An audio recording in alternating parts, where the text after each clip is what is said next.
That night, music echoed through the room, golden lights reflected in crystal glasses, and the scent of expensive perfume mingled with the aroma of freshly opened wine. I shouldn't have been there, it wasn't the place for me at that moment, but something told me I needed to see it for myself.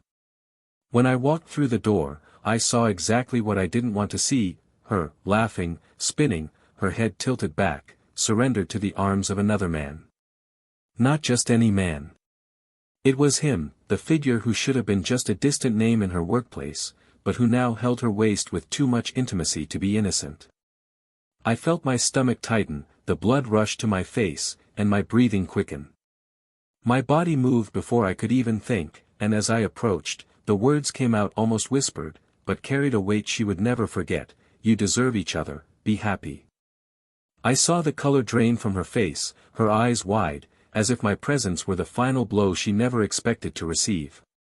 She tried to follow me, but each step she took seemed more desperate than the last. Outside, the fresh air hit my face, but it didn't relieve anything. She called my name, begging me to wait. I turned, and with a firm look that cut off any possibility of return, I simply said, "Go enjoy your moment with your new love, don't look for me anymore." I didn't wait for an answer, I didn't give her any room for explanations, I simply walked away, leaving behind not only the party, but everything we had built together. Hours later, when she finally returned home, she found only silence and a letter on the table. I had already taken everything that was mine. On the paper, a few words: "I have already taken everything that was mine, be happy with your choice." She read and reread that sentence as if each letter were a blow to her chest. Be happy with your choice. It wasn't just a farewell, it was a sentence. And the cruelest thing was that she knew, in that moment, that her choice was worthless. The man for whom she risked her marriage, the life we had, wanted nothing more than a fleeting fling. There was no promise, no future, no love. She traded something solid, true, for a moment that evaporated as soon as the door closed behind me. And when she realized it, she was alone. There was no one to share breakfast with, no one to listen to her stories of the day, no one to hold her hand when the world weighed down. In the days that followed, she tried to convince herself that she could move on, that maybe I was replaceable, that time would erase the guilt. But time, instead of erasing it, deepened the scars. The walls of the house seemed to echo my absence, every corner reminiscent of a moment, a laugh, a late-night conversation. And no matter how hard she tried to push it away, the memory of the way I looked at her before I left kept repeating itself like an unpausable film. A mixture of pain and disappointment she'd never seen in me before. That was what consumed her. I, on the other hand, chose silence. I didn't answer calls, I didn't reply to messages, I didn't offer explanations. There was something liberating in simply turning the page, but it wasn't easy. I carried a weight, a feeling of having lost something that had once been my safe haven. However, I knew that love without loyalty doesn't survive, and from the moment she crossed that line, there was no going back. I spent nights remembering every detail, trying to find the signs I'd ignored, replaying conversations and glances that, now, seemed to scream the truth I'd refused to see. And while she lived in anticipation of a return, I chose another path. I silently rebuilt my life, surrounded by new experiences, meeting different people, relearning to smile without dwelling on what was left behind. But even so, there was something about her that remained etched in my memory, not as a desire to return, but as a reminder of what had once been important. It wasn't hatred, it wasn't resentment, it was simply the certainty that that story was over.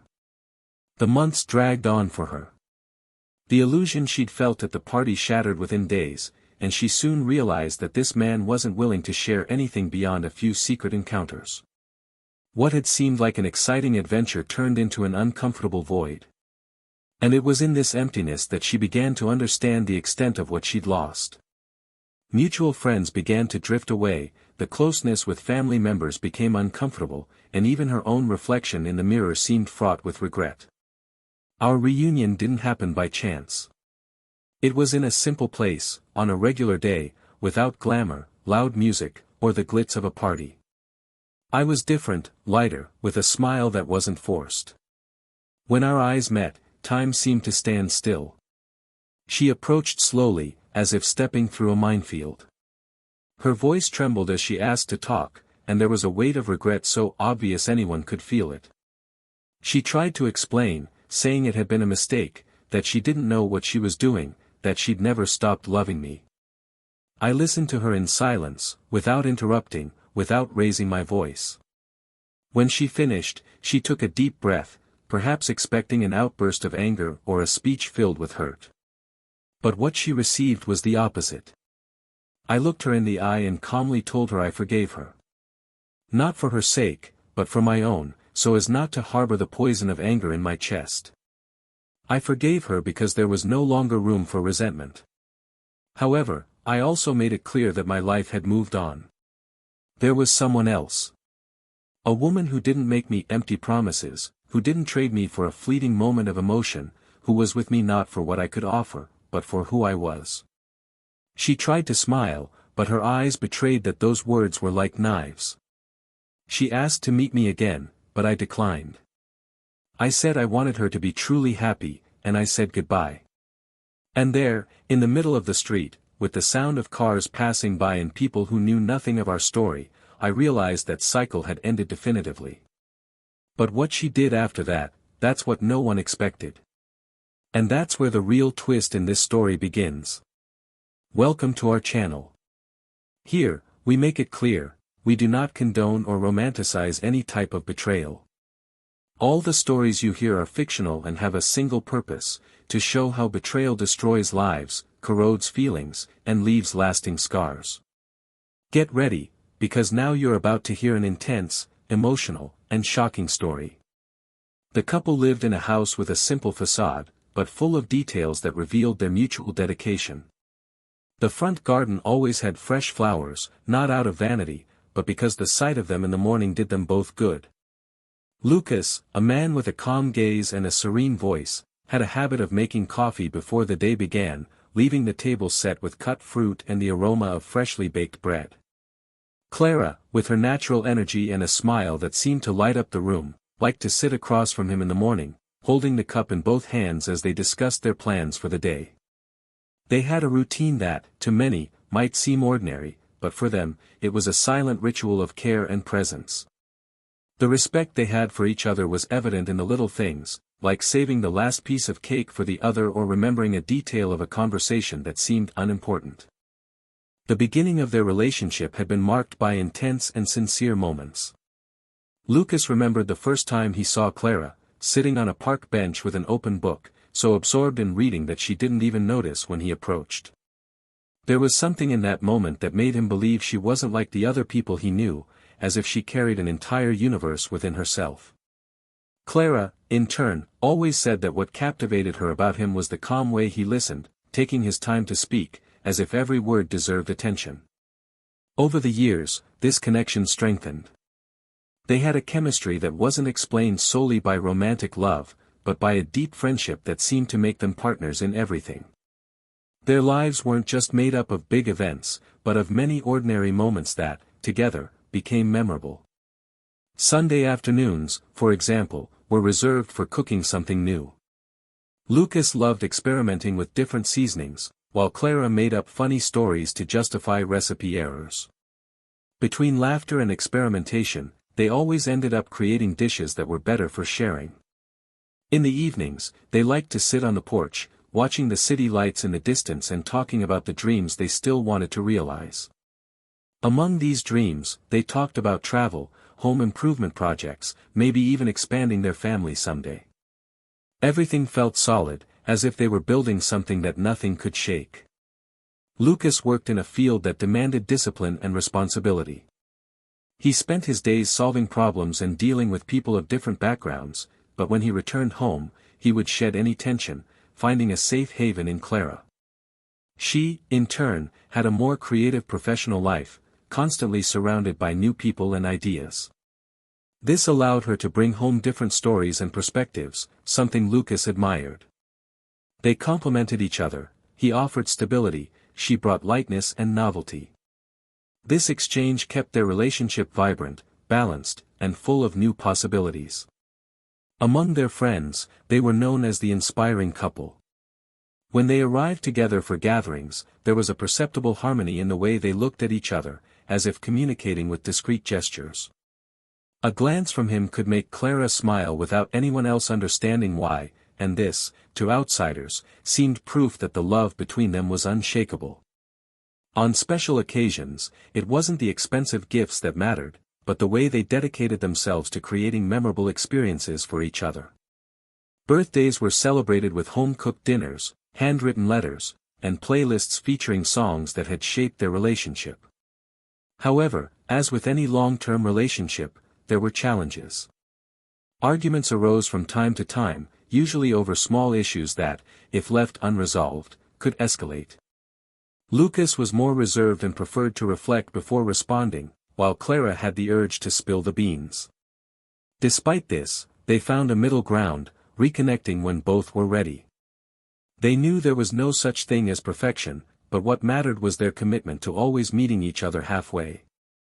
Their home was a reflection of this story.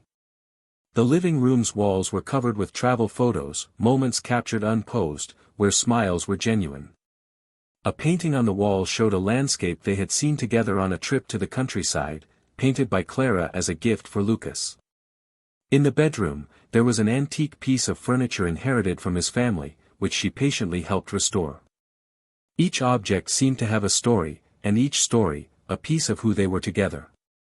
The kitchen, always organized, was the space where the most important conversations took place. The aroma of coffee, the soft light streaming through the window, and the distant sound of traffic mingled with their voices, making that space almost sacred. Neighbors, who witnessed the couple's daily life, commented on how they always seemed to be in sync. It wasn't just the way they helped each other with chores, but the attention they gave each other. When Lucas arrived late, Clara would leave dinner ready, and he, upon noticing the gesture, always made a point of reciprocating with small gifts, like flowers or sweet notes left in her purse. These small kindnesses were part of what sustained the affection between them. However, there was a quiet shift taking place in recent months, almost imperceptible to outsiders. The routine, once pleasant, began to become more hectic. Clara had more social commitments related to work, while Lucas, involved in projects that required his physical presence, spent less time at home. There was still love, there were still gestures of care, but time together seemed rarer.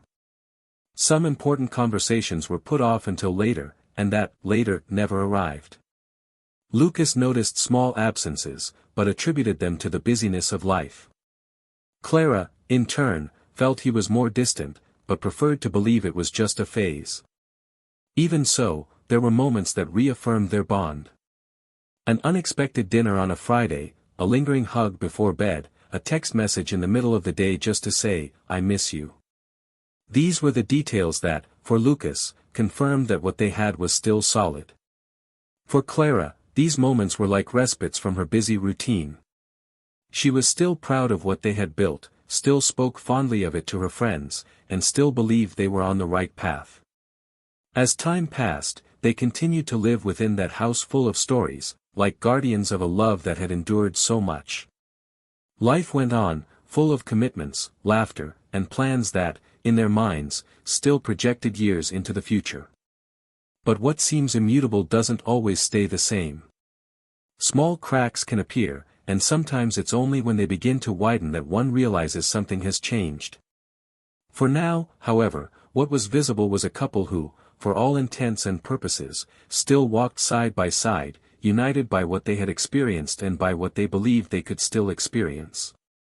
Lucas had been noticing small changes in his routine, but he still believed they were just adjustments of adulthood. Clara was more absent, her social commitments multiplied, and the nights they'd have dinner together became less frequent. He tried to ignore it, believing that phases like these happen in any relationship. However, the absence wasn't limited to physical time, there was also a silent distancing.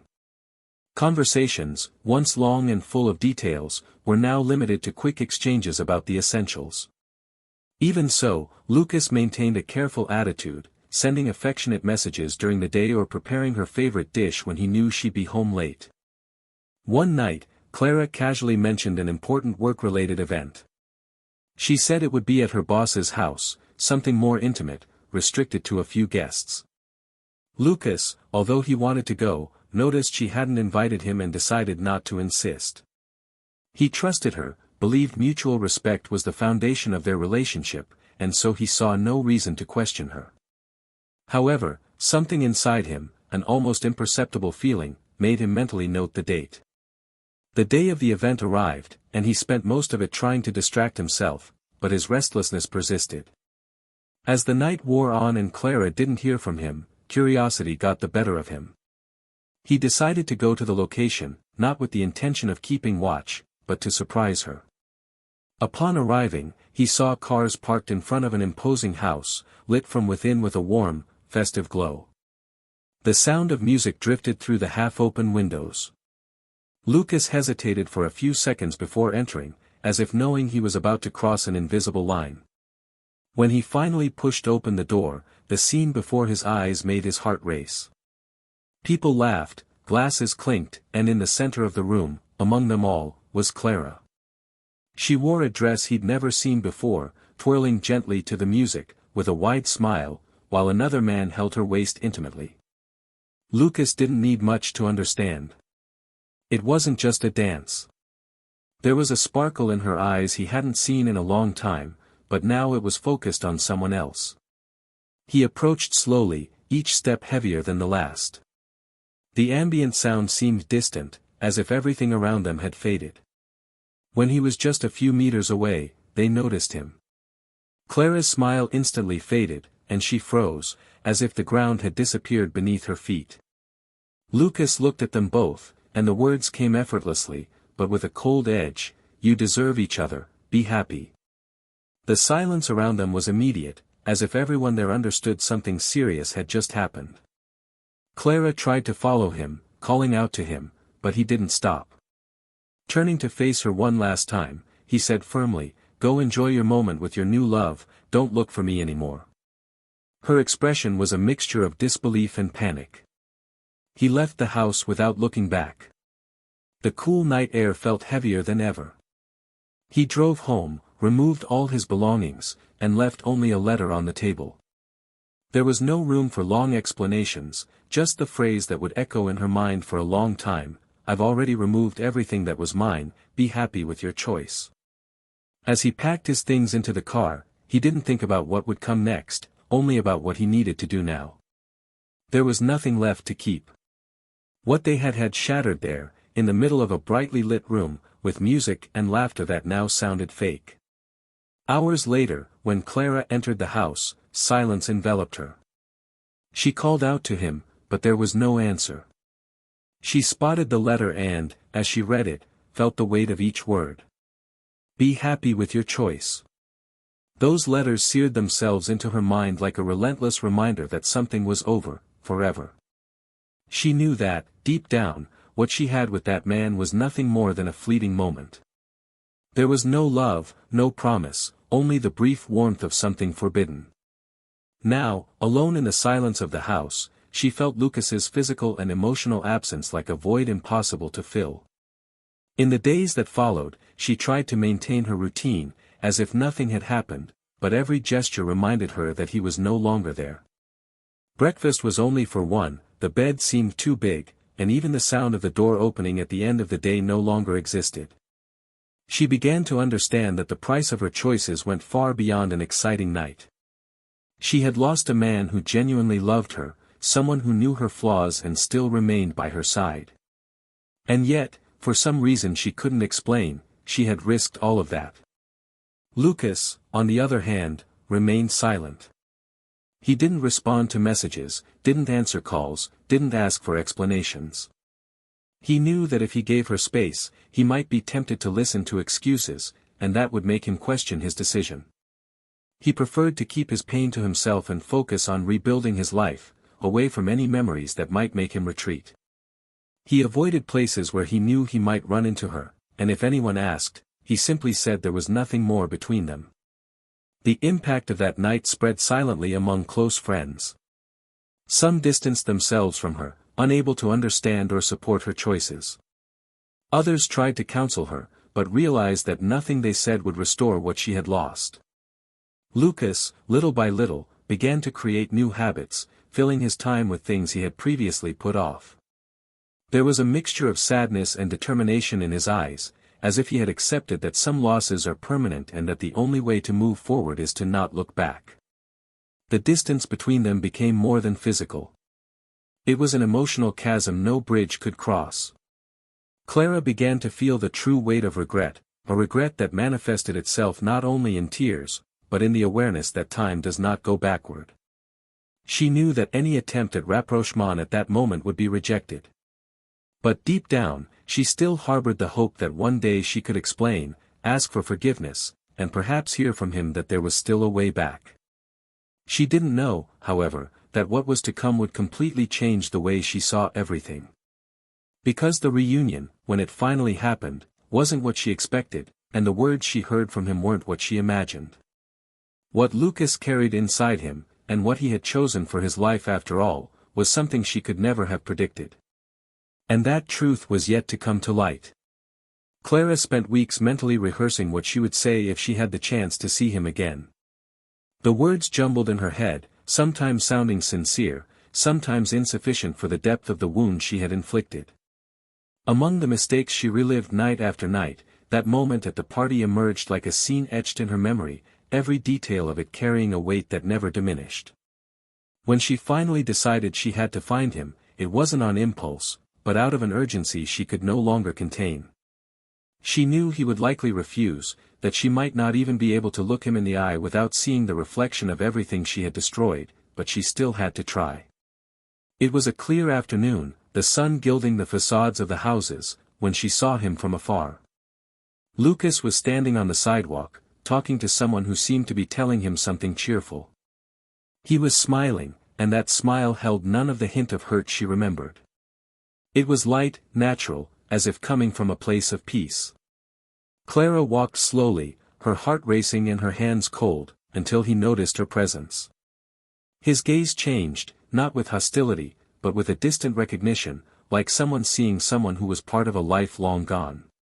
His friend said goodbye, and silence fell between them.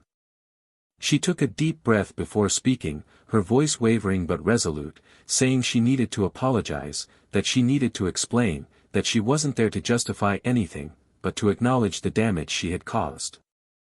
Lucas listened to her without interrupting, his face serene, as if absorbing each word without letting himself be swept away by the storm she carried.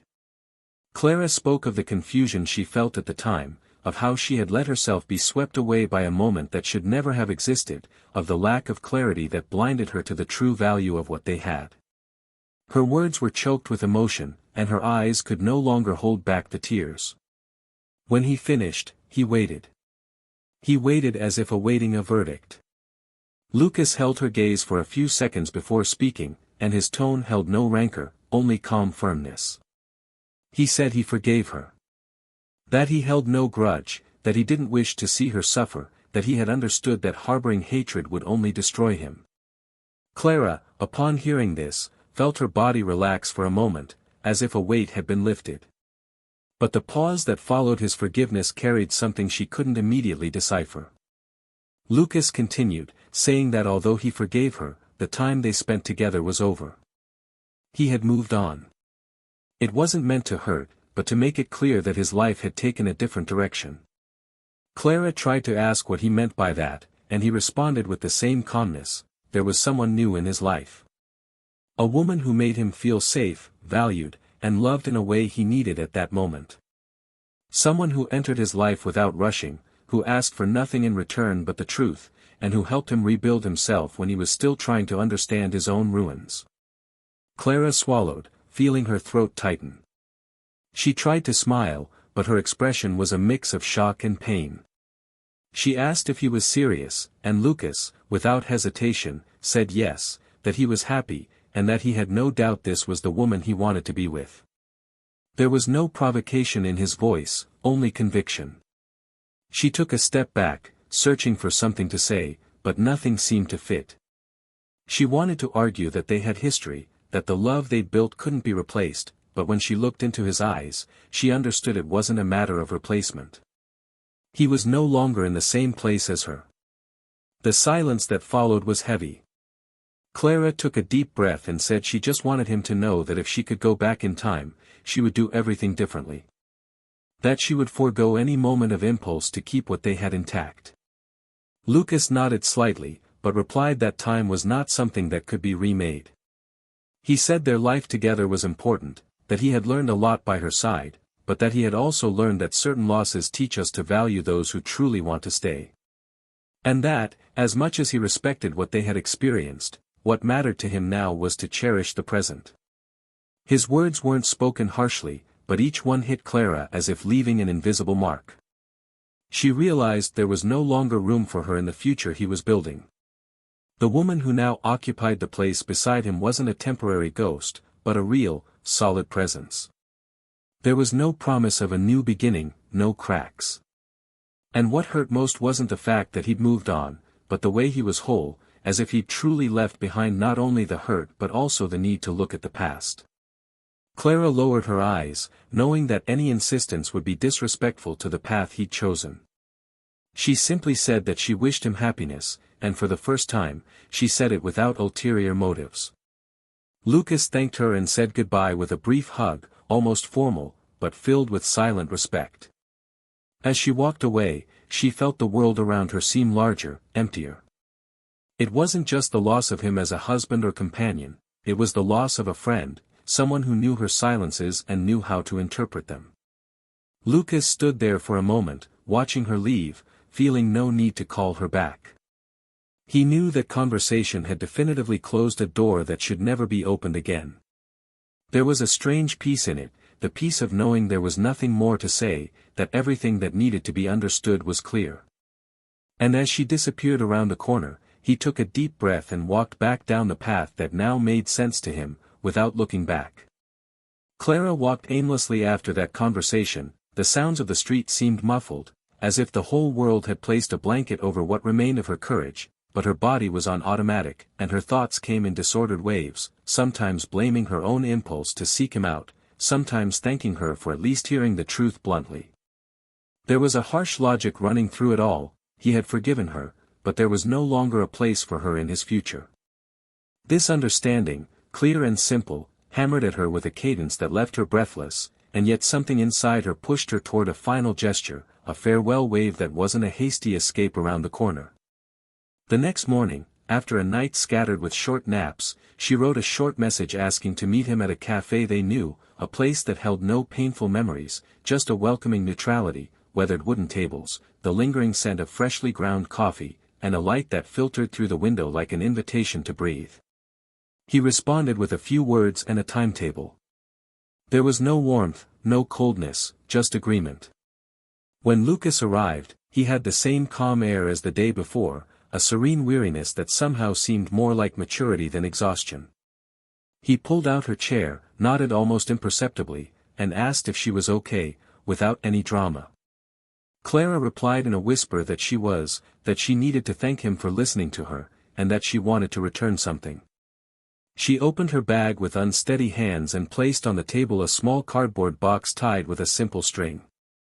It wasn't a treasure trove of memories, but a precise selection, old letters she'd written, a folded movie ticket, a photograph of the two of them laughing unassumingly in profile, the pen he'd once forgotten at her parents' house and which she'd kept because she thought it was good luck. She pushed the box toward him and murmured that it belonged to him, that there was no point in keeping objects that served as shortcuts to unnecessary pain. Lucas stared at the string for a long time, as if it were, in itself, a symbol of care that had survived the shipwreck. He took a deep breath and replied quietly that memories have no owner, that this was her story too, but that he would accept the photograph if she would allow it, just the photograph, because there was something there that didn't need to be thrown away or hidden in the back of a drawer. Clara agreed with a quick nod, and they both smiled, for a second, as if recognizing that true civility is possible even when the heart is in ruins.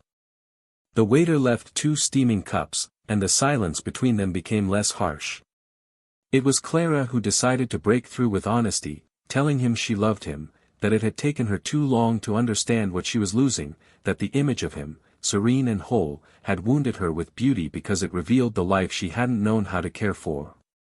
Lucas kept his gaze steady, never averted, and replied that love without trust turns into a storm, that for a long time he had tried to be a home with open doors for her, and that now life was asking him to close at least one of them to warm those inside. Clara asked to hear about the new woman without intruding, simply so her mind wouldn't fill with ghosts, something that deserved to be understood as reality.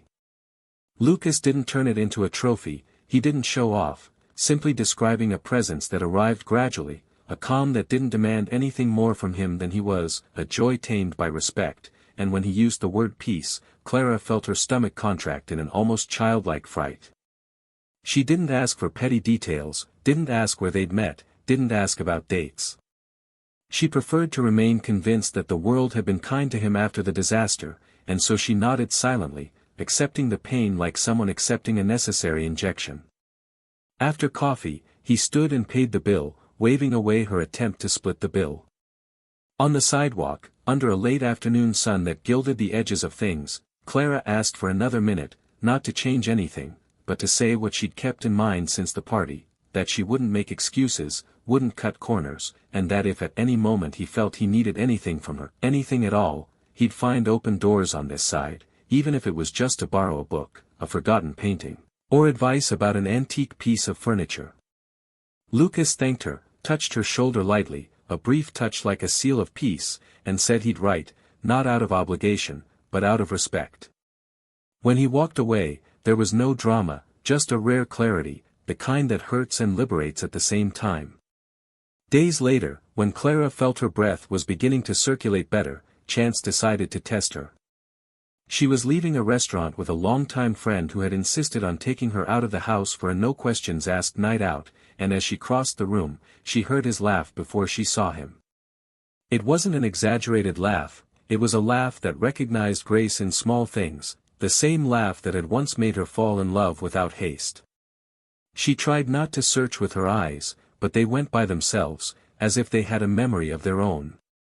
At the corner table, beneath a pendant lamp that created a circle of warm light, Lucas sat with a woman with carelessly tied hair and an unostentatious dress. There was a language of gestures between them that needed no translation, a way of tilting their faces, of resting their hands, of existing in close proximity without posing. Clara felt a step falter, but didn't stop, and it was her friend who noticed the change in rhythm and squeezed her arm in silent understanding. Lucas saw her as she was passing by the table, and he didn't look away, didn't pretend it wasn't her, he stood up naturally and waved. The woman next to him also stood, and only when she smiled did Clara realize there was a generosity in that smile that disarmed any defensiveness. There was a restrained greeting, the kind appropriate in public places when life sends you unexpected letters. Clara said good night, her name spoken politely, and the other woman responded kindly, not as if marking her territory, but as if recognizing the delicacy of a situation that could go wrong. Lucas, sensing the weight of the encounter, took the lead in a precise manner, neither invasive nor cowardly, and suggested they talk for a minute outside, if he was comfortable. Clara agreed, and his girlfriend nodded with a supportive look, as if she knows there are old locks that deserve to be unlocked calmly so no one gets hurt. Outside, sheltered by an awning dripping the last drops of a passing drizzle, Clara breathed as if reaching the edge of a pool after being underwater for too long. She didn't cry, a new discipline held back the surging emotions, and she whispered that seeing the lightness on his face hurt and healed at the same time, that she didn't intend to interfere, that she simply needed to thank him again for not turning their farewell into a battlefield. Lucas listened without looking at his watch, and replied that respect isn't a favor, that it was the least she deserved as someone with whom he'd shared an important part of his life. She then, overcoming an unusual shyness, asked if she could greet his girlfriend properly, not as a shadow of a past, but as someone recognizing a rightfully occupied place. He smiled with unexpected gratitude and said yes, that would be fine. Back in the hall, the two stared at each other for a second that felt longer than it was. Clara extended her hand and said she wanted her to care for him with the same care he always gave those he loved, and his answer was firm, without triumphalism, saying that no one cares for someone alone, that he cared for her too, that a relationship is a two-way street, and that she was there to be a partner, not a nurse for old pains. The encounter, which had everything to shatter any shred of pride, ended up connecting something unexpected in Clara, a certainty that, however much it hurt, he was in good hands. He wasn't a replacement, he was a continuation on a different page, and accepting that was perhaps the most adult gesture she had made in a long time. Clara's friend, watching from a distance, noticed the tension melting into tiny twists and turns, and realizing the night could still be salvaged, suggested a change of scenery. The two headed to a quieter bar, and there, without shedding tears, Clara spoke of the strange feeling of losing and, at the same time, embracing the other's happiness.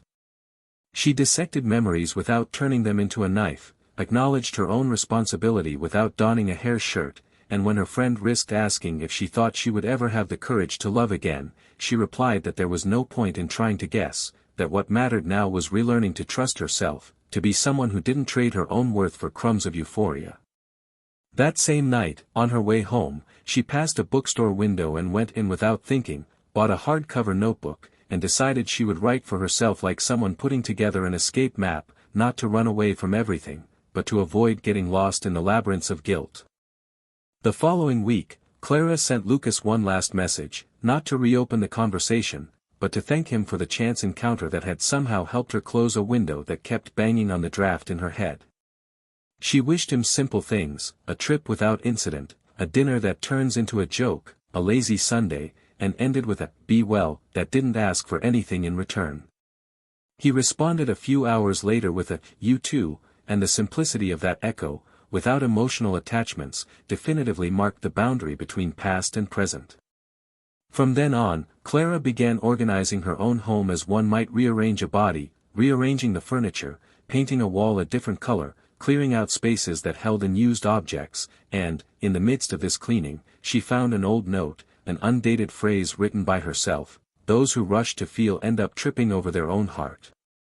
She tucked the paper away in her new notebook, as if admitting that sometimes what saves isn't forgetting, but learning to remember in a way that doesn't hurt so much. At the end of a month, with the city under a sky alternating between clouds and bursts of blue, an unexpected invitation arrived from a mutual friend, a small dinner at the home of acquaintances, nothing to do with ironing out old threads, just a gathering of people exchanging books, recipes, and laughter. Clara hesitated, fearing shadows in every corner, but decided to go. She entered the house wearing a light dress and a discreetly careful expression, willing to be present without hiding behind excuses. And there, amid stories of other people's travels and a dog that insisted on asking for petting from whoever occupied the sofa, she met someone who spoke to her as if opening a window, unhurriedly and without expecting the view to be perfect. They talked about street cinemas, how the smell of rain stirs childhood memories, the way people choose words when they're nervous. There were no fireworks, no promises, only the shy feeling that breathing could become whole again. That same night, on her way home, Clara stopped on the corner and spent a few minutes watching cars pass by, as if the movement of the world could adjust the rhythm of what was happening inside. She didn't try to name anything, didn't call it a beginning, didn't dress up hope in fantasy, simply acknowledging the presence of a pure curiosity, the desire to ask more questions and hear answers that didn't need to be grandiose. And it was in this recognition that she realized that pain no longer guided her alone, that other instruments were entering the arrangement of her life, still out of tune, but present. Before going to sleep, she opened her notebook and wrote about encounters that don't need to fix anything to be good, about how sometimes kindness is a kind of courage, and about the fact that admitting one's mistakes out loud shouldn't be anyone's end, just the legitimate gateway through which one enters maturity. Meanwhile, on Lucas's side, life went on as serenely as possible. He and his new partner went to an antiques fair on a Saturday morning, chose a second-hand lamp with a tiny faulty switch, and laughed when they discovered that turning it on required a specific touch, almost a caress of the metal. They prepared a simple dinner that evening and talked about mundane matters, interspersing memories with modest plans, and at no point did the conversation need to deviate from a past that already had a place in the closet of lived experiences. At one point, he commented, with the naturalness of someone who defines the mood, that he thought it only right to announce the unexpected encounter at the restaurant, not to ask for retroactive permission, but to share the existence of a moment that deserved to be spoken about. She listened attentively and replied that trust is knowing things without needing to be vigilant, that we would be less tired if we stopped confusing silence with secrecy. The topic ended there, as should be the end of what doesn't need to be discussed beyond what is necessary. Without anyone noticing, a new rhythm had taken hold of everyone's days. There was no spectacle, only the discreet choreography of those trying to do the best they could with what was left and what arrived. And when an invitation to a wedding of mutual friends appeared, life decided once again that their paths would cross. The chosen venue had a high ceiling, the right lighting, and a backyard with trees swaying in a gentle breeze. Guests sat at round tables covered in light tablecloths, and the music transitioned into songs that demanded nothing more than a swaying of the body. Clara arrived with a group, chatted, laughed at appropriate things, and when the bride entered, tears came unabashedly, not out of envy, but out of respect for the ritual of those who decide to try. Lucas arrived later, hand in hand with his girlfriend, and the inevitable encounter passed quietly, as it should when everyone knows where they stand. There was a respectful wave, a toast made from a distance, and everyone returned to their table as if they understood that life was finally in order. Later, halfway through the night, the DJ changed the music to something that called for two bodies in harmony, and the couples took to the dance floor. It was there, in that space where waves of memories could have turned into hangovers, that a scene unfolded that, if someone had told it, would have seemed rehearsed, but it wasn't. Lucas and his partner danced with the intimacy of those who learned each other's timing, while Clara, leaning against a pillar, watched without fury or pity. Suddenly, a mutual friend, with the sweet recklessness of those who believe in miracles that don't hurt, pulled her by the hand to the center, saying that no one should be left out. Clara laughed awkwardly, considered refusing, but allowed a shy turn, and in that turn, met Lucas's gaze for a second that needed no caption. He smiled like someone wishing good things from afar, and she returned a smile that demanded nothing. Then, in a beat that seemed to have been made for this, she turned to face the improvised pair and followed, and it was during this song that a distracted photographer captured two smiles that, years before, would have been each other's, and that were now, simply, smiles. The climax, then, wasn't a crash that knocked down walls, it was a rare alignment, forgiveness spoken without venom, the presence of new love embraced without weapons, the mature acceptance that settles where before there was only turbulence. As the dim lights ushered in the dawn and people said goodbye with hugs that promised reunions, Clara walked to the garden to breathe. The moon was outlined by the leaves, and there was a cricket song that seemed orchestrated. Lucas passed her with his girlfriend, and for a moment the three of them stood on the same patch of ground. There was a sincere greeting, and Clara, in a calm voice, wished that the story he was now living had long, gentle chapters, and allowed herself to say she was proud of the man he had chosen to be after all. He thanked her, and her girlfriend added that everyone there, in some way, had made difficult choices and was trying to be fair with them. There was no group hug, no photo, only the crystal-clear feeling that each had emerged from the labyrinth on their own path. On the way out, as Clara passed through the hall and grabbed her coat, she found a small envelope with her name on it on the counter, left by a friend from the organization that distributed souvenirs for the newlyweds. Inside was a tree seed and a printed note saying that some roots take time, but when they take hold, they can withstand gales. She put the seed in her pocket, smiled to herself at the cheap yet perfect symbolism, and walked out into the street feeling that, finally, the story that had nearly swallowed her was ready to be told by herself, the right way, without shortcuts or fantasies. In the distance, the city breathed slowly, as if inviting a long conversation, and Clara clutched the seed in her hand as if to say she was ready to plant whatever was necessary, even if the ground still seemed too hard. And although nothing had been promised, there was in the air a collision of destinies about to divert again, because at the beginning of the next week someone would write again, an invitation would appear, a table somewhere would be reserved, and certain twists, when they finally arrive, discreetly change the course of things. The early morning wind still brushed their faces when the ballroom doors closed, and the sounds of the party faded into the distant rumble of passing cars. Clara walked slowly, feeling the chill creep up through her hands clutching her coat, but it wasn't the weather that kept her awake, but the whirlwind of thoughts swirling without order. The seed she'd tucked into her pocket felt like a light, symbolic weight, as if it carried with it the memory of the moment when, for the first time in a long time, she'd been able to look at Lucas and the woman beside him without feeling that bitter pang that had plagued her since the night of the party. Even so, her serenity wasn't complete, for there was something burning inside her, a question she'd avoided asking herself that now insisted on surfacing: what did it truly mean to move on?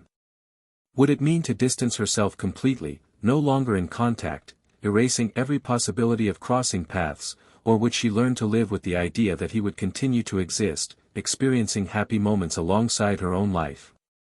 That same night, as she lay in bed and stared at the ceiling illuminated by the reflected streetlights, Clara realized she wasn't just grieving a lost love, but also a moral dilemma that deeply troubled her. She knew she had destroyed something precious, and that any attempt to reconnect with someone with ulterior motives would be unfair. But she also feared that walking away completely would be an act of cowardice, as if avoiding facing the reality that she had lost and needed to live with it.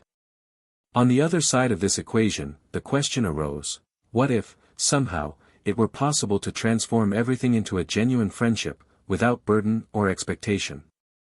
Was this honesty, or just a disguised way of keeping alive a flame that should be extinguished?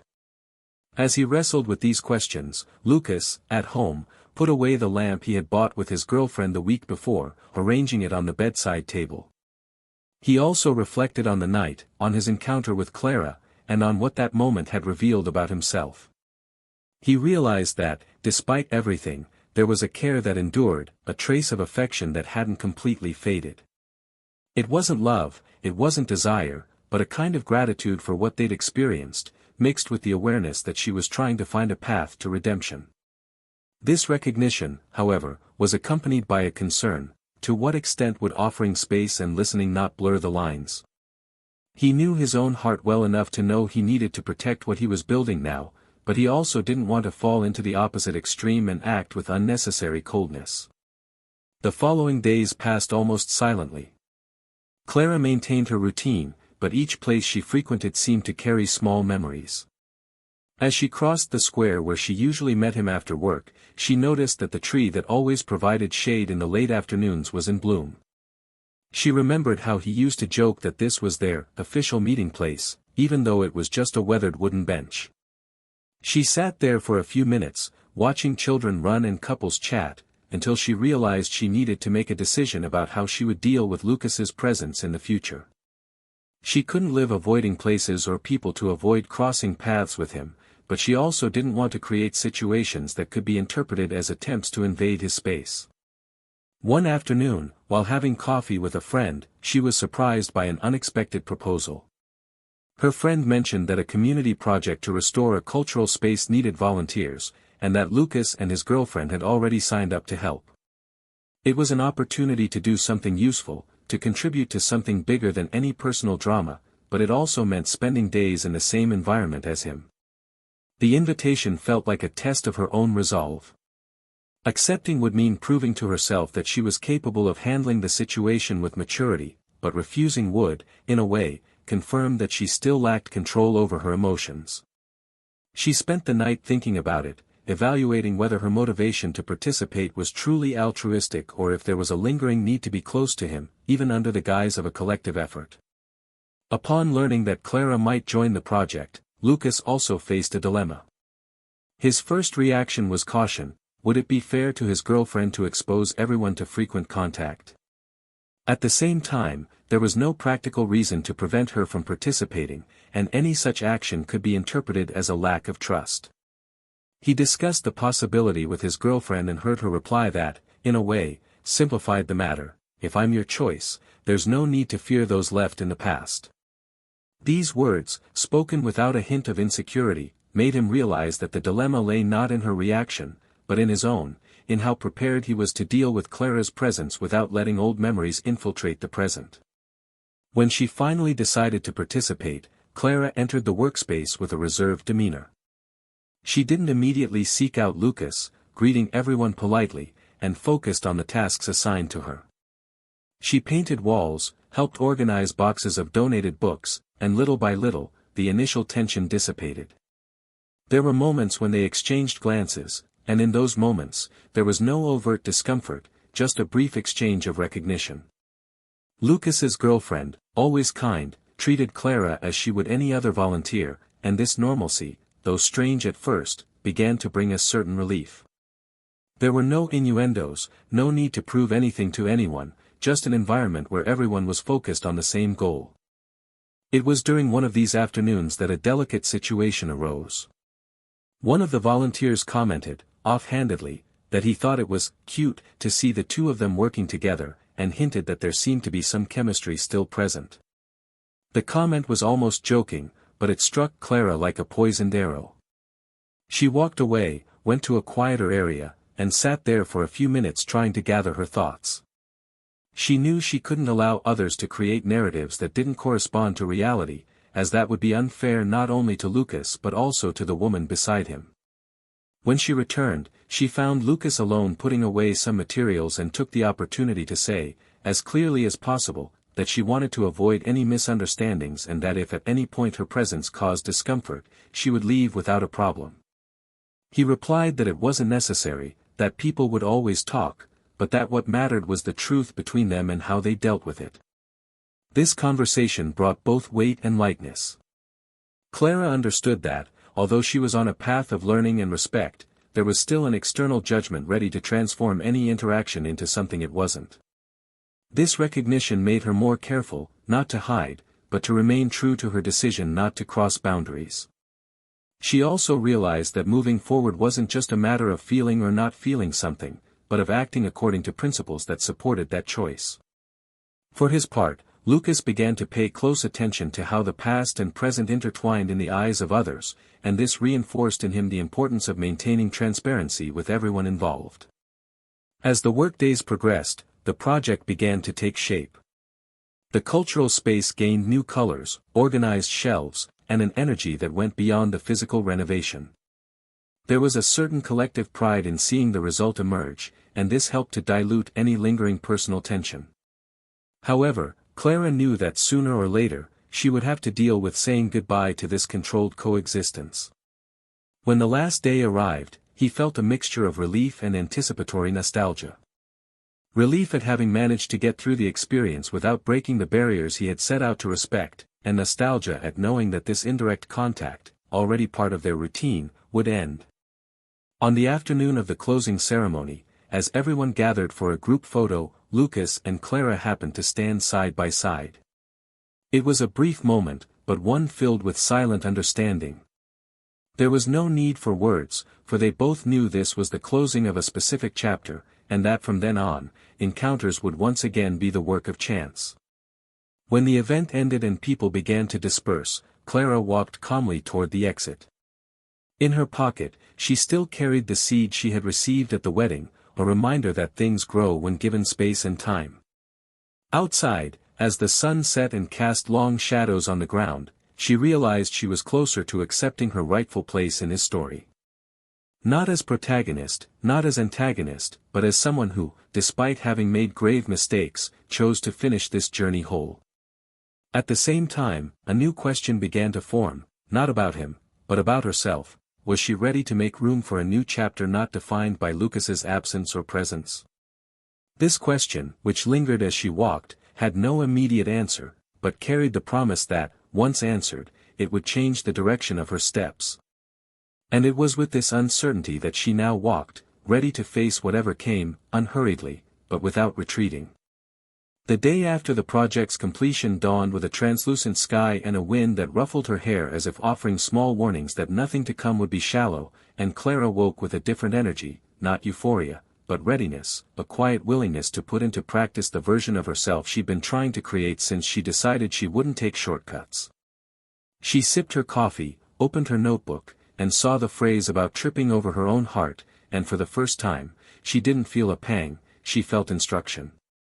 The agenda had a new appointment, an invitation to the pre-opening of the cultural space, now with a full program, short presentations, readings, and a conversation about effective memory in cities. It wouldn't be a ball, it wouldn't be a forced reunion, it would be an evening of people interested in building something and, therefore, just the right amount of danger. Where there is beauty, there is always risk for those learning to walk without tripping over what they've lost. Arriving at the restored space, the warm lights cast beautiful shadows on the freshly painted walls, and the smell of paint had almost vanished, replaced by paper, books, wood, and voices. Clara introduced herself at reception, received a guest badge and a brochure with the program. She recognized the names of people she'd admired from afar, and in a corner, a table with coffee, water, and crushed cookies, as at all honest events. She didn't look for anyone in particular, but she noticed when Lucas entered with his girlfriend, because the atmosphere makes those invisible circles move. 3 or 4 glances followed, a few smiles appeared, and everything settled down again. She took a breath and remained where she was, near a photography shelf, and when Lucas's eyes found her, they both made the minimal gesture of someone who no longer hides or invades, a brief wave that says, "I see you, everything's okay." The first conversation was moderated by a researcher who spoke of the responsibility of preserving stories without rewriting them at will. Clara, in an impulse that was more courage than vanity, raised her hand and asked to speak when the guests were asked to share memories of places that shaped who they are. She spoke of a square, yes, but not the obvious one. She spoke of a neighborhood library where, as a teenager, she learned that silence can be generous, that it doesn't have to mean distance, it can be the frame that lets a page breathe. As she spoke, she noticed for a moment Lucas's profile in the background, leaning in as if paying attention, and felt her body quiet, because being heard there no longer carried the weight of seeking his approval. It was simply the comfort of knowing that, even with collapsing ceilings, there is a ceiling again when we learn to prop ourselves up with our own hands. During the break, a young man from the reading circle approached her, the same one with whom the conversation about street cinemas had been natural weeks before, and asked, almost shyly, if she would join a writing club that met early on Saturdays, so no one wasted a day or lost their courage. She smiled, a reflex that didn't stem from a need to prove anything, but from the joy of being invited to something related to what she was building. She said yes, she needed it, and the young man, whose name was Daniel, simple and direct, like the lightness he carried in his sentences, explained the process, without promising miracles, just meetings with bread, coffee, and pages marked with pencil marks. Clara nodded, and when he asked if he could send her more details, she replied that would be great. The conversation ended without suspense and without haste, and it was the lack of haste that left a positive mark. Later, during a dramatized reading, the lights flickered due to a sudden power outage in the neighborhood. Someone joked that every premiere needs a lucky scare, and the crew rushed to turn on emergency lights and candles placed in glass jars. The temporary darkness altered the scene, and with the sound reduced, the voices became more intimate. Clara offered help and saw Lucas, across the room, carrying boxes of flashlights along with 2 volunteers. There was no sad choreography, just work. At one point, the coordinator asked for help organizing a display corner that needed to be moved closer to the windows, and it was there, in the back and forth of frames and labels, that the two ended up side by side more than they would have anticipated. Clara straightened a photograph that kept slipping and said quietly that she liked that image of 2 people walking without looking at each other, because sometimes that's just how it is, a trust that doesn't need confirmation with every step. Lucas replied that, when the light fails, any good painting becomes a beacon if we know where to lean on it, and this brief, almost unpretentious exchange sealed a silent agreement between them that they could, indeed, cooperate without fear of turning on what was unnecessary. When the power came back on, a round of applause erupted as if it were part of the show. The evening continued, and at the end, the coordinator thanked everyone for their effort, named them, and smiled with eyes brimming with exhaustion and joy. As she said goodbye, Lucas's girlfriend approached Clara and said she admired the way she was handling everything, that it wasn't common to see someone turn a mistake into a learning experience with such honesty. Clara thanked her without embellishment, saying she still stumbled inside, but that stumbling less was requiring new care. The other woman nodded and, in a gesture that didn't need to be grandiose, invited Clara to a bookbinding workshop that would be taking place there in the following weeks, because she thought she would enjoy making books with her own hands. The invitation hung like an open door with no pressure to enter. That night, already at home, Clara spread out some notes on the table, the seed, the writing club flyer Daniel had texted, and a pen that kept failing when it ran out of ink. She wrote for hours without looking at the clock, and between sentences about the responsibility of not romanticizing what hurt and lines about the strange joy of finding peace where before there had been only noise, she decided she would go to the workshop, the club, and also to a concert she saw advertised on a poster in the lobby of the cultural center. Not to meet anyone, but to continue finding herself in a place where the world isn't organized to spare her. When she turned out the light, her body was tired in a good way, that exhaustion that gives the feeling that life, finally, has substance again. Early Saturdays with the writing club began without any promise of glory. Daniel always arrived a few minutes early with a bag of bread and a hushed enthusiasm, handing out worksheets and opening the circle with questions that seemed simple but caught where the truth likes to hide. On the first morning, the topic was to write about something lost without using the word loss, and Clara, steadfast, told a story about a key that no longer opened the right door, and how, after much trying, someone decided to hang it in a frame as a reminder of a time when that door was home. When she finished reading, the silence was affirmative, and a white-haired man commented that the text had courage because it didn't apologize with every sentence. Daniel smiled and said she had found an image that held its weight, and Clara felt, in places where the body doesn't point a finger, that something was aligning inside. In the third week, after one of those mornings, Daniel invited her for coffee. It wasn't a trap, it was a journey. They sat at a corner table, talked about black and white movies and how people today are afraid to go 5 minutes without looking at their phones, and at some point he asked, carefully, if she felt ready for a life where someone else was present again. Clara bit the corner of her bread and thought before answering, saying she was ready for the presence of honest conversations, for walks that end unexpectedly, to learn the rest of not constantly measuring herself. Daniel didn't try to make a statement, just leaned his elbows on the table and said that if she ever wanted to wander through a street market with no destination, he knew of one with very sweet oranges and a stubborn violinist who happily sang out of tune on the corners. She laughed softly, and the laughter stayed there, lit, like a low-wattage bulb that doesn't tire the eyes of someone reading at night. Lucas received a different invitation that week. A childhood friend, now a teacher, invited him to speak to students about projects that come to life when ordinary people come together. He accepted without much thought, and then realized the school was too close to places with history. He decided to go anyway. In his talk, he spoke about the cultural space, the lamp that needed a specific touch to turn on, and how some projects only shine when we learn the right gesture. The students asked good questions, and at the end, a girl asked what to do when we make a mistake with someone we love and are certain there's no going back.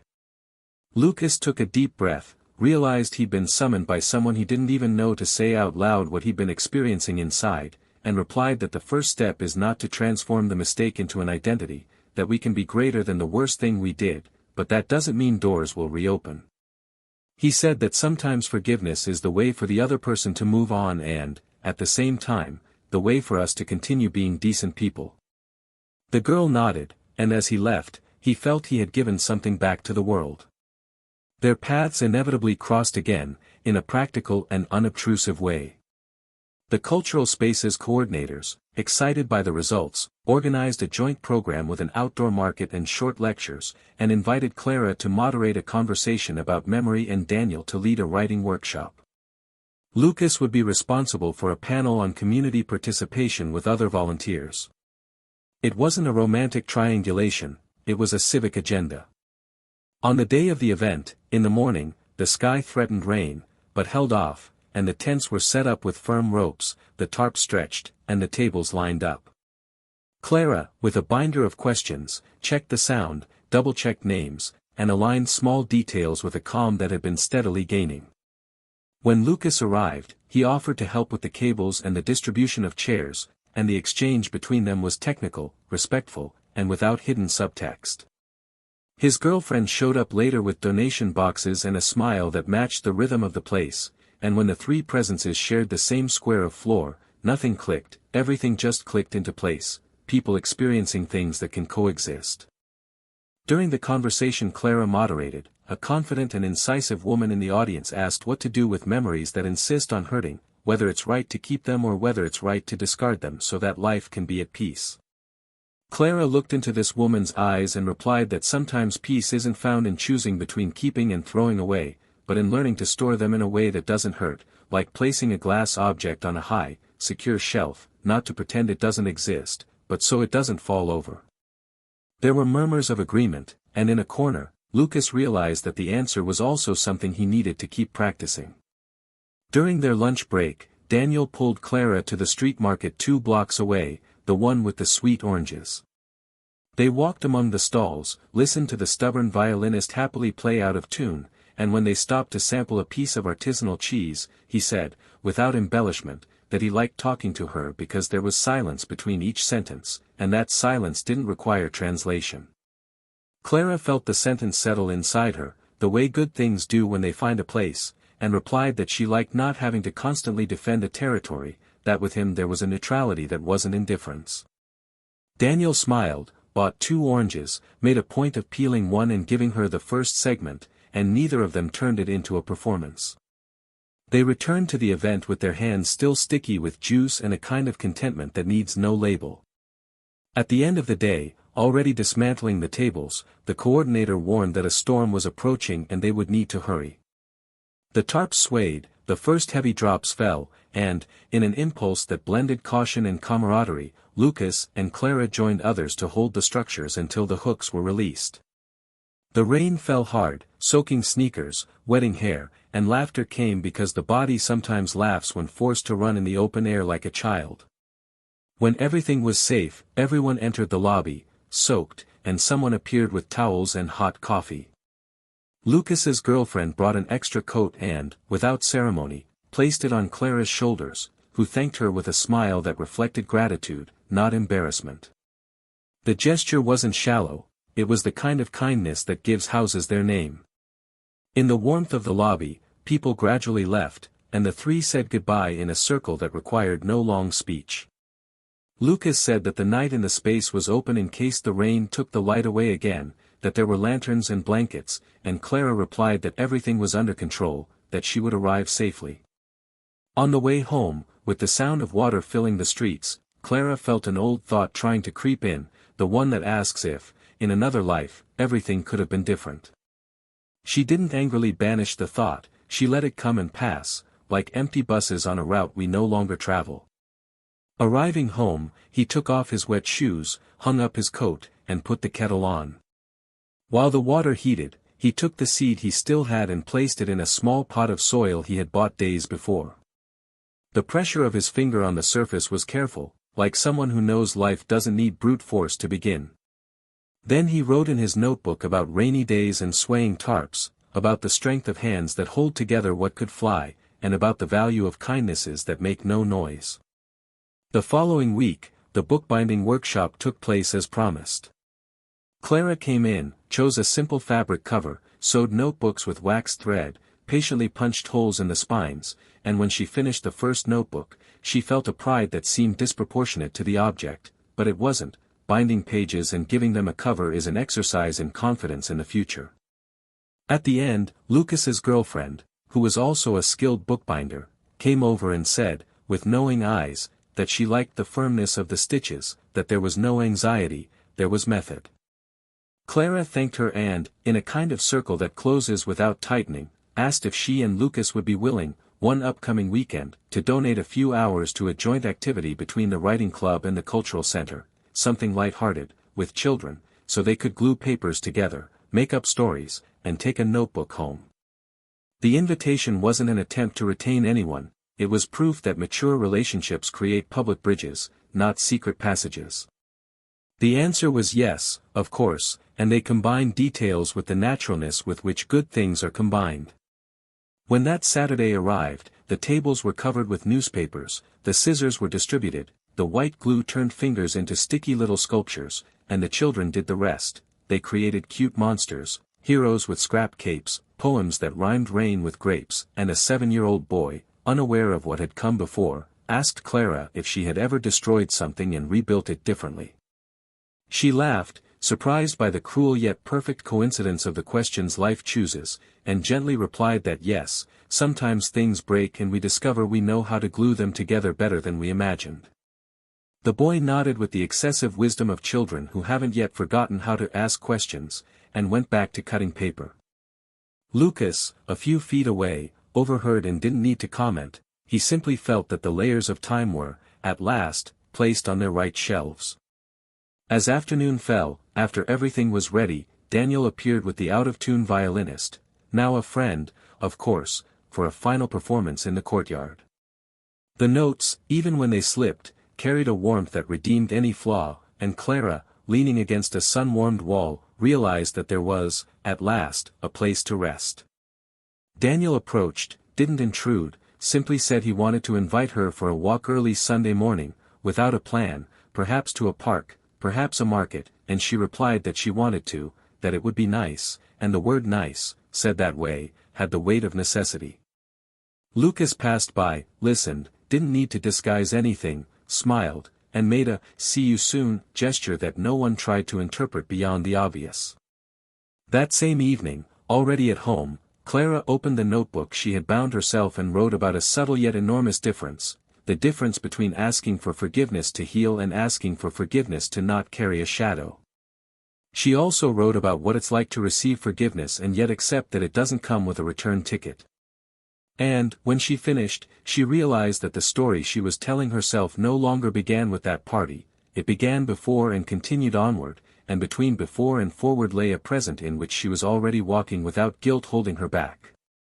There would still be decisions, there would still be nights of doubt, there would still be encounters that would trigger memories, but there was also a modest promise, that the next step would be taken with the same respect she had come to demand of herself. And so, in the silence that precedes what matters, the elements of each person's life took their final places, but without locks, because locks don't suit those who have ultimately chosen to remain inside their own story. What remained, however, was for each person to name for themselves what they truly wanted to protect from then on, and this seemingly simple act would be the trigger for what would come next, a gesture that would decide not only how this story would end, but what message it would leave, like a seed, in all the hands that touched it. Sunday dawned with soft light filtering through the curtains, and Clara woke before her alarm, feeling a silence that wasn't empty, but a well-deserved pause. The pot with the seed she'd planted days before sat on the table near the window, and even without a visible sprout, she knew something was happening underground. Her meeting with Daniel in the park was scheduled for soon, and as she got ready, she realized she wasn't concerned with what outfit would make the best impression, but rather with wearing something comfortable to walk in. The difference was subtle but profound. In the park, he was leaning against the wooden railing surrounding the lake, 2 bottles of water in hand. They walked side by side without a plan, and at one point they sat on the grass to watch ducks crossing the tranquil surface. Daniel commented that there was something in the way she observed things, as if she were collecting details for a book, and she laughed, saying that perhaps that was it, that she was learning to transform everything into raw material so as not to get lost along the way. When he invited her to dinner that week, she said yes, and she realized that her yes wasn't filled with anxious anticipation, but with a genuine desire to be there. Meanwhile, Lucas was experiencing a turning point of his own. The school lecture had led to an invitation to participate in a community program in another neighborhood, and he accepted, bringing his girlfriend along as a partner in the project. They worked together to create community gardens, and the feeling of seeing children harvesting something they had planted weeks before brought him a simple but powerful sense of contentment. On one of these visits, he received a brief message from Clara, simply saying she was happy to see him so involved in important causes and that she hoped life would continue to give him the peace he was building. He responded with a "thank you," which, though brief, carried a whole world of silent recognition. After that, there was no exchange of messages for a while, and this was not uncomfortable for either of them, because they both knew the bond of respect was already established. Months passed, and the relationship between Lucas and his girlfriend blossomed solidly, without the rush to prove anything to anyone. They bought a small plot of land nearby and began planning a house with a large porch and space to entertain friends. On nights when work allowed, they cooked together, laughed at each other's failed attempts at new recipes, and made plans that included trips, dates, and simply being together. Lucas had found a safe emotional home, and this was evident to all who knew him. His girlfriend, in turn, also grew within this relationship, taking on new projects, feeling that she was with someone who truly shared their burdens and joys. For Clara, life was also taking on new forms.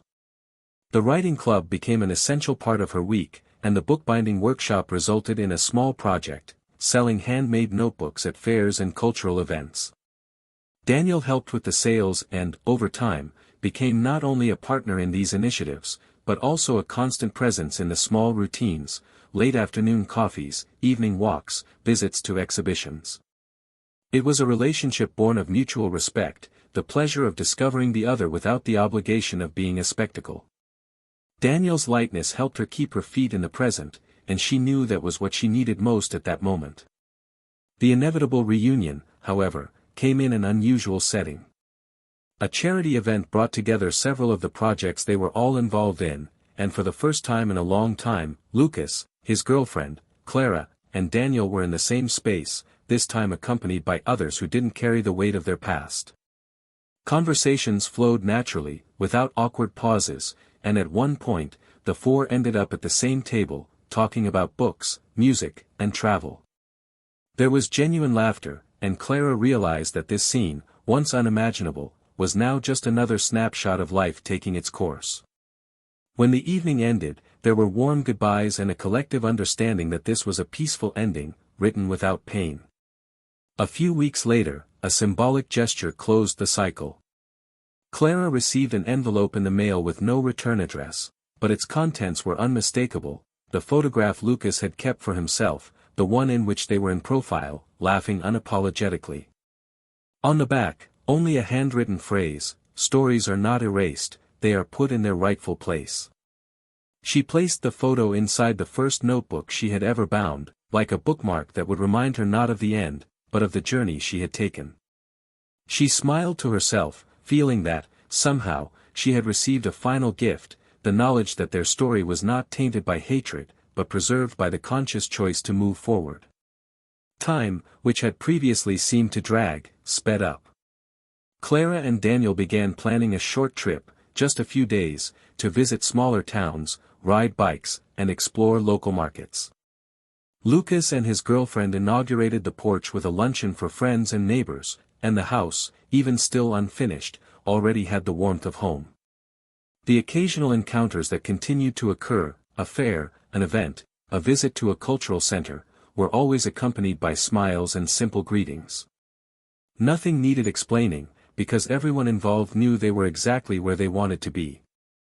But what definitively marked each character was the clarity of what they learned. Lucas understood that forgiving isn't about starting over, it's about freeing oneself from the burden so one can build something new.